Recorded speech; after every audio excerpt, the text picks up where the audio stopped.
air in the kitchen was thick with the scent of burnt toast, and her silence, sharper than any knife.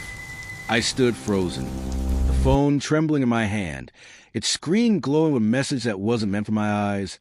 Meet me tonight. Same place. Don't let him suspect. Her phone, left carelessly on the counter, had betrayed her before she could. My heart thudded, a dull hammer against my ribs, as I stared at the words, each one a splinter embedding deeper into my chest. 5 years of marriage, countless late-night promises, and this, proof that Lila had been slipping away piece by piece into someone else's arms. The faucet dripped, a relentless metronome counting down to the moment she walked through the door. I could still smell her perfume on the scarf draped over the chair, a faint jasmine ghost that mocked the life we'd built. My mind churned, anger, disbelief, and a raw, aching need to understand why. Had I missed the signs? The late nights she blamed on work, the way her laughter had grown brittle, the way her eyes no longer lingered on mine? Or had I seen them and chosen to look away, too afraid of what I'd find? The front door creaked open and my breath caught. Lila stepped inside, her auburn hair catching the dim light of the hall, her coat damp from the autumn drizzle. She hadn't noticed me yet, hadn't seen the phone clutched in my hand like a grenade. "Evan," she called, her voice light, practiced, as if she hadn't spent the day weaving lies. I didn't answer. I couldn't. My throat was a knot of rage and grief, and all I could do was watch her move toward the kitchen, oblivious to the storm waiting for her. She stopped short when she saw me, her smile faltering like a candle in the wind. "You're home early," she said, her tone too bright, too fragile. Her eyes flicked the phone, and I saw the moment recognition hit, a flicker of panic, quickly masked.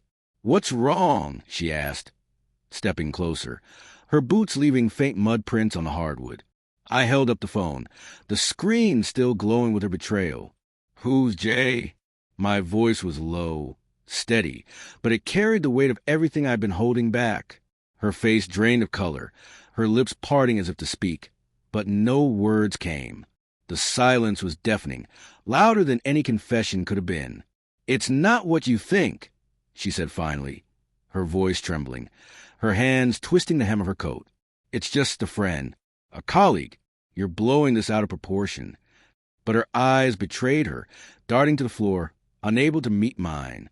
I wanted to believe her. God, I wanted to. But the truth was a blade, and it had already cut too deep. "Don't lie to me, Lila." My voice cracked, and I hated how vulnerable it sounded. "I've seen the late nights, the locked phone, the way you flinch when I touch you. I thought it was me, my fault, my failure. But this," I shook the phone, my grip tightening. "This is you choosing someone else." She took a step back, her breath hitching. "You don't understand," she whispered, tears welling in her eyes. "Our life, it's been suffocating. The routine, the expectations, the way we stopped seeing each other. I didn't mean for this to happen. It just did." Her words hit like a punch, each one a fresh wound. Suffocating? Our life, our late-night talks, our quiet mornings, the dreams we'd stitched together, was a burden to her? I wanted to scream, to demand how she could throw it all away, but my voice was gone, swallowed by the ache in my chest. Instead, I set the phone down, the click against the counter louder than it should have been. "How long?" I asked, my voice barely above a whisper. The question hung between us, heavy with the weight of what her answer would mean. She hesitated, her fingers brushing a tear from her cheek. 6 months, she admitted, her voice small, like a child caught in a lie. 6 months. Half a year of secrets, of stolen moments, of her heart drifting to someone else while I slept beside her, oblivious. The room spun, the edges of my vision blurring. I thought of the nights I'd waited up for her, the dinners I'd cooked, the plans we'd made for a future she was already abandoning. "Who is he?" I asked, needing a name, a face to pin my anger to. "Evan, please," she pleaded, stepping toward me, her hand reaching out. I flinched, and she froze, her hand falling limp. "It's not about him. It's about us, about how I've been drowning, and you didn't see it." "Drowning?" I spat, my voice rising despite myself. "You could have talked to me. You could have fought for us." Instead, you ran to someone else, and now you're blaming me for it. The unfairness of it burned, a fire I couldn't contain. I turned away, gripping the counter, the cold granite grounding me as my world crumbled. I didn't want to hurt you, she said, her voice breaking. I love you, Evan. I do. But I needed something else, something alive. Her confession was a paradox. Love and betrayal twisted together, inseparable. I wanted to hate her, to walk away and never look back. But the truth was Messier. I love her still, even now, even after this. And that was the worst part. The way my heart refused to let go, even as it bled. I turned back to her, my eyes searching hers for the woman I'd married, the one who'd laugh with me under summer stars, who'd promised forever. She was still there, but shadowed, fractured by choices she couldn't undo.